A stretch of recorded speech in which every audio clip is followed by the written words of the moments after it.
and Right. Stan Lee came down to Glendale. I think it was one of the last.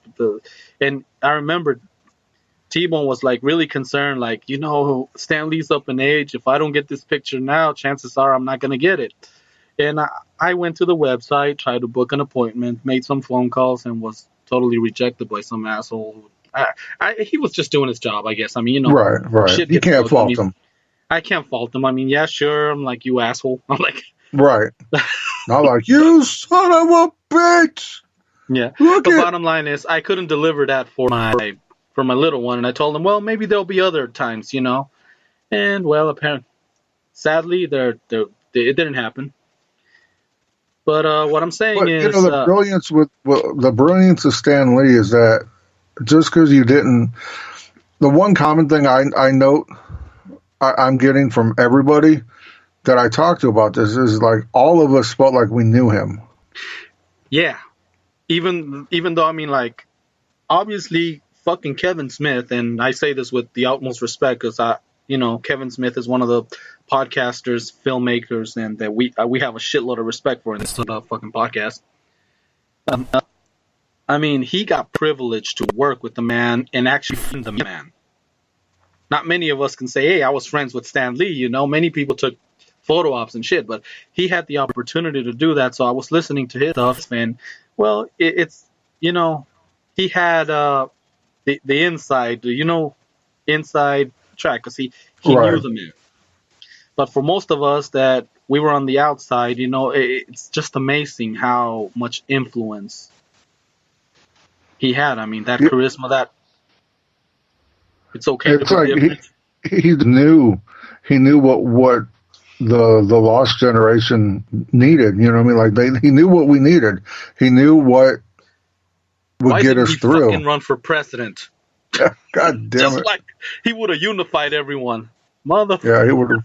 Excelsior! Excelsior, one nation under Marvel. Oh, gosh. Yeah. And as a youngster, I used to read the comics, and I would never be able to just read them one right after another. It was always jumping around, as far as however I could earn money and, whenever my mom would take me up and let me buy them and whatnot. And then availability, too, because they would fucking run out, and that was one of my biggest problems. Hunting down the next episode, the continuation to that shit. Right. Kids nowadays, I think, are really privileged when they can watch Daredevil on TV, for one. For two, they can sit down and watch the whole storyline in one sitting, 2 sittings, or whatever, binge on Netflix. Thank God for Netflix. For us, we were waiting, sometimes quarterly. Sometimes there was you get one episode every 3-4 months. Yep. And you had to wait, and then once you waited, then you would read it, and then you'd reread it, and just envision and pretend, and I think the biggest thing for me about Stan Lee that listen, this is the first time in my adult life where a famous person has died, and I went, fuck. Like, yep. I'm legitimately fucking sad right now. Exactly. It's like, what the fuck? I mean, when I found out, at first I was like, okay, is this a hoax? And then I remember, because I came across it, the first person I texted was you. Right. And next thing you know, right from that moment on, all these things started popping up on the internet. Well, I'd seen a thing where it was like Stan Lee, the next victim of the death hoax. And so I went half that day thinking like, oh, this is just a hoax. You know what I mean? Like, this ain't real. This is just some fucking prank. I was kind of hoping to, but no. And sadly, it wasn't. It wasn't. And yeah. It's crazy, isn't it? Like I don't follow fucking Kardashians. I don't follow, I can't tell you who sings most bands, except for a few. No.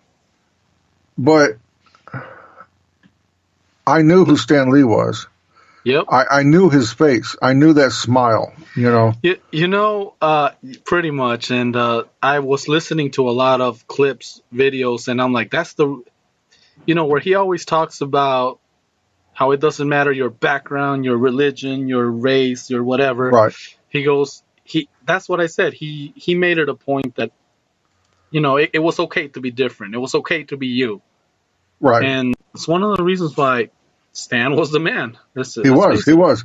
I mean, at a time where this country was, once again, back in the day when it was still really divided, he came out with an African American superhero.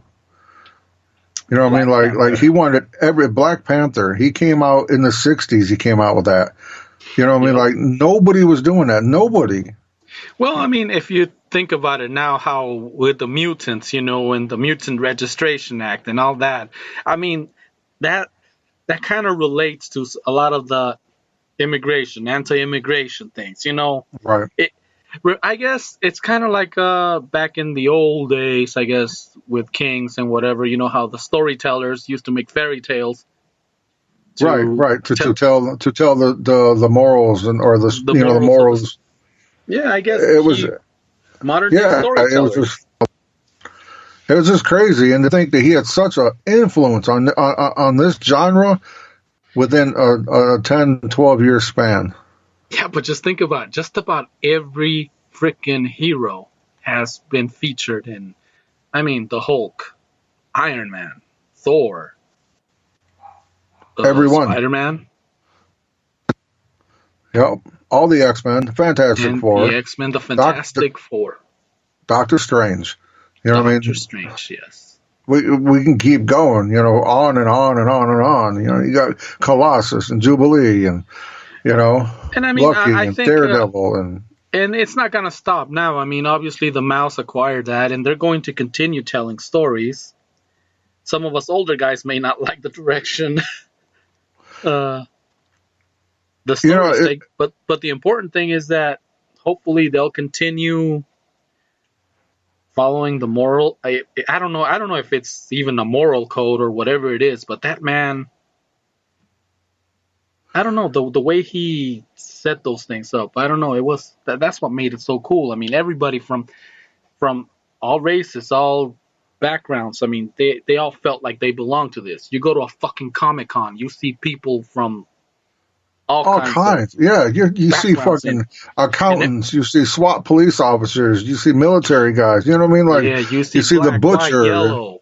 Everybody. You guys see guys in wheelchairs that can't walk. You got blind people. Everybody's fucking going. And if you've been to one of those, I mean, you've seen that everybody's like having a fucking good time. And some of those cosplayers, man, whoa. Right. The whole year is spent on their costume, but yet the guy. Some of them are so fucking cool that little kids will walk up to them and try. They're not even they're just cosplayers, but their outfits are so good that people will be taking pictures with them. And they're completely cool with it. Like, pretty much. All right, come on. But yet the guy who went to Walmart and spray painted his stuff because he can't afford it is just as welcome. Pretty much. Like I've always held a belief that Stan Lee is the equivalent in storytelling to Walt Disney. I think both of them were visionaries and were so far ahead of their time and did something in storytelling that was universal. 100%. Where we can all identify with. There's a piece of marble for everyone. Right. We can all take. It's crazy. I hear so many people talking about, Walt Disney, he was such a visionary. Well, goddamn it, so Stan Lee was just as much of a visionary. Yeah. I mean, to come up with all those different characters and to have each one have its own backstory, and then to write every single one of those comics open-ended enough to where you could continue it on, but closed enough to where if you stop there, you're okay with it. Yep. And here's, like I said, and he made several attempts in the 70s, with TV shows like the Lou Ferrigno, Bill Bixby. To this day, I still like that show. Yeah, The Incredible Hulk. Well, like I said, there was a Spider-Man show, and there was other attempts that weren't so successful. But I like the fact that he didn't give up. Right. Like, I remember watching. Do you remember they came out? Was it early, mid '80s? They came out with Incredible Hulk movies for made for TV. made for TV, right? Yeah. Right. Yeah. They had one with the Daredevil and one with Thor, and then they had the Trial of the Incredible Hulk. That Trial of the Incredible Hulk was with Daredevil, and then Yeah. they had one with Thor, and then they had the Death of the Incredible Hulk. I gotta see if I can track those down online or somehow. That I tell you, the Death of the Incredible Hulk had me in tears, and I was one of those kids that I didn't cry. You know what I mean? Like, I don't know, I'm a hardcore motherfucker. You know what I mean? But bad motherfucker. listen, God damn it. That scene, that movie, The Death of the Incredible Hulk, it had me in tears. And the acting is horrible, you know, to modern day standards after having a fucking Infinity Wars. Pretty much. It's like, yeah, you look back on those shows after watching what we have now, and you're like, oh, it sucks. But But the story is still the there. story. And I mean, there was no CGI, so everything had to be done in the real world, you know, with real whatever was available, stunt people. So it was pretty amazing. Those movies got brought to my forefront because I was scrolling through the gram, and somebody had reposted a picture of Stan Lee with Thor and Incredible Hulk, and I was like, whoa, holy fuck, I remember that. Thor didn't look as good as he does now, that's for goddamn sure. Pretty much, let's face it. But it was fucking awesome, you know. As a youngster, that it was insane, you know. Yeah, and I remember that was like that was one thing that my dad and I, well, actually, there was a few movies that Dad and I actually agreed on, and we would sit down and, but yeah, The Incredible Hulk, we'd sit down and watch that. I remember. Yeah, see, growing up, my parents hated that stuff. They hated comic books. Hated them. Thought they'd rot my brain. Well, my dad liked them to a certain point. Like I said, he kept a Batman comic for the longest time in his possession that never allowed me to touch. But when Junior was born, he just pretty much handed it to him, and Junior went to town with it. Oh, and yeah. I was like, what the That's what happens when we get older, man. You're like, no, it is true. It is true, because, I mean, you know, we look at grandkids a totally different way. Well, someday you'll find out, hopefully. Oh man, we'll leave that one alone. We'll leave that one alone. Yeah, well, when the time, all in due time.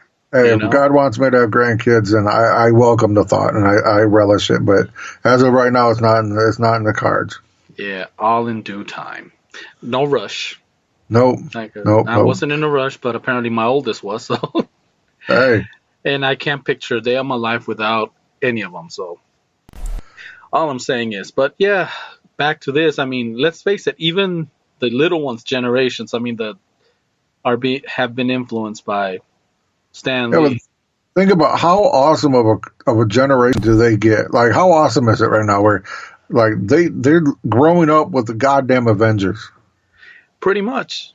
I mean, Tony fucking Stark. You know what I mean? Like, you know, how the fuck? You know, and it's funny because I cannot picture any other man playing that role. Robert Downey Jr. has made that character his. You know, it's like, wow, it's fucking amazing. Yeah, but you know, one day that torch will be passed on. Yeah, and the way things seem to be going, I mean, looks like right now because of political landscape and everything, looks like we're heading down towards like female leads, and so the Ironheart might be like the next move on that. Right. Quite honestly, I welcome the change. It's good. I do too. I know they're talking about coming out with more Marvel or Wolverine movies, and I really hope they do. I really hope they keep that going. Yeah. But that's another one too. I mean, it's hard to see anybody else play it, but I mean, I But think if they do it right, the fans will welcome it. I mean, if I you think have so too. I mean, Robert Downey Jr. and Hugh Jackman walk out and sit down in front of the camera and look, guys.